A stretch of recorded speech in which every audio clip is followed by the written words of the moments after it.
Cogito, Ergo Sum by Fordham. A mathematician, metaphysician, scientific thinker, and even coined as the father of modern philosophy, René Descartes had many accomplishments and ideas that still continue to shape the modern world. During his time, there was a lot of uncertainty surrounding reality.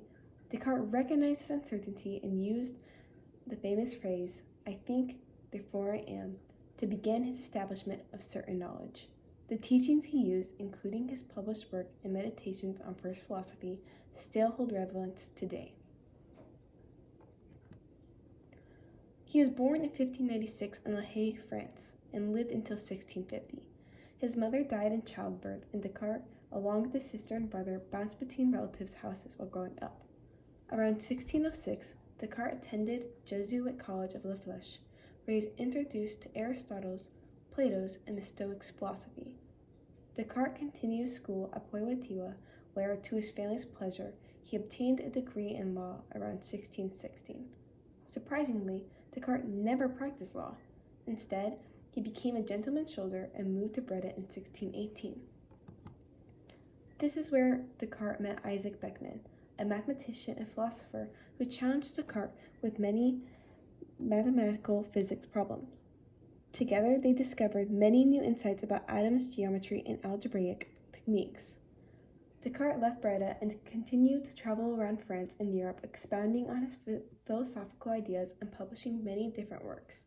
It is important to understand the early life and time era of Descartes in order to gain a better understanding of his philosophy. Although many of Descartes' teachings help establish certainty and bring new ideas to philosophy, I will mainly focus on the saying, "I think, therefore I am," mentioned in his teachings, Discourse on Method and Meditation on First Philosophy. René Descartes lived during a time of uncertainty surrounding reality. Before the 1600s, philosophy was centralized on the existence of God. This central focus shifted as new scientific discoveries were made. In 1609, Galileo invented a telescope that proved we weren't in the center of the universe. Then, in 1611, John Kepler invented a double convex telescope that allowed us to view the microscopic world found on Earth. Many rejected these new inventions and even claimed they were of the devil. As new discoveries were made, beliefs shifted and the main philosophical focus on God was lost. These new discoveries proved everything that was previously known to be true wrong, creating an environment of doubt and uncertainty. Descartes recognized this environment and realized we can doubt anything.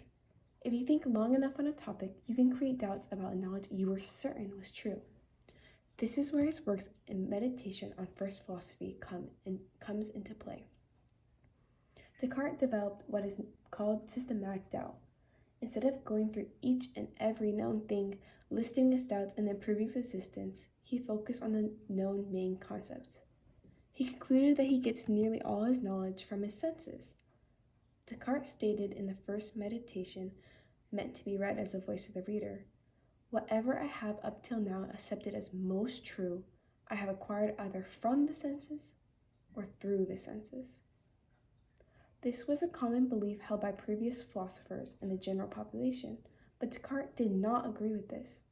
Aristotelian philosophy believed that there is nothing in the intellect that was not previously in the senses, or what we know must come from our senses. Descartes argued against this and claimed that these beliefs were an outcome of preconceptions from our childhood, because as children, we learn to rely on our senses to navigate away from harm. Descartes believed that we needed to withdraw the mind from the senses. Senses were unreliable source when trying to construct reality, for they often misled us. For example, the sun's heat on your skin makes it seem as if it was very close to the earth, but in matter of fact, the sun is millions of miles away. Senses can also lead us to believe a stick in water is bent, when it is really straight. Descartes concluded that we can't be certain of our senses and continues to try to prove certainty with math. He is a mathematician after all. We know with absolute certainty that 3 plus 5 equals 8. There is no misperception because this answer has been found through logic. Descartes turns this idea down and introduces the interesting concept of an evil demon. Now, this may seem like an absurd idea, but this is how Descartes tackles the doubt of logic philosophically. He is proving that you could find doubts about anything. This idea is similar to the movie The Matrix. We can't prove with absolute certainty that this reality is real. It could be created by a machine. Descartes similarly believed that we don't know with absolute certainty 3 plus 5 equals 8, because there could be an evil demon, similar to the fake reality of the Matrix, that changes this number every time, making our conclusion wrong. Descartes believed that this demon with utmost power and cunning has employed all his energies in order to deceive me. This leads us to question, if senses and logic aren't a reliable source of reality, then what is?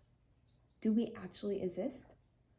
Along with Descartes, many question reality itself and believe that there was an evil demon controlling the reality they live in.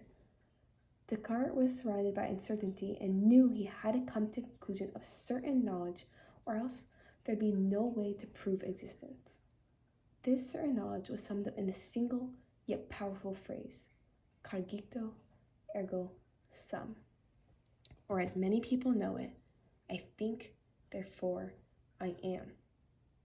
Descartes came to this conclusion because no matter if the thought was unreliable, every thought he had proved he existed, beyond doubt.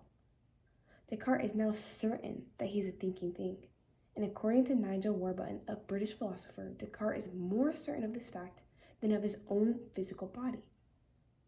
We might be living in a fake world with a non-existent body, but we exist because we think. The idea of proving existence through the mere ability to think brings us to Cartesian dualism, meaning the mind is separate from the body. Descartes separates the mind from the body because the body could just be a deceivement, but we know for sure the mind exists because we think. This small phrase carries so much meaning and cleared confusion while establishing reality. I think, therefore I am, was a much needed certain conclusion in a time of doubt and uncertainty. Descartes lived nearly 400 years ago, and much has changed in both philosophy and the world since. The work and foundation Descartes laid continues to shape philosophy today. Donald Kress, a former professor of philosophy at the University of Wisconsin, states, Descartes' quest for certainty determines the direction of much subsequent philosophy. Questions concerning epistemology and methodology take on unprecedented importance. Descartes raised many different questions and contributed heavily to many different areas of philosophy. The ideas, theories, and works he established still affect how we study the subject today. In today's world, very few still question reality, yet the phrase cogito ergo sum still continues to hold value.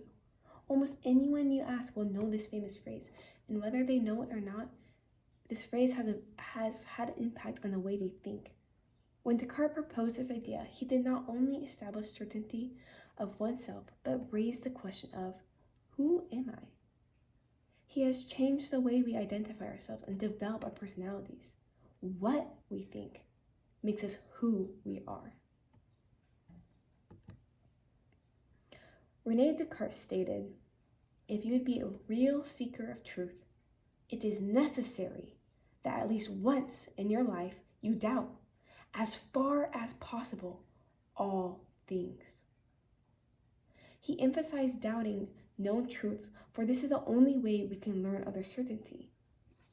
René Descartes acknowledged an environment full of doubt and used the philosophy, I think, therefore I am, to prove certain knowledge.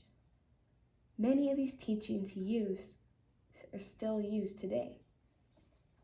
I find it so interesting that there was a point in time where our very existence had to be argued for and proven.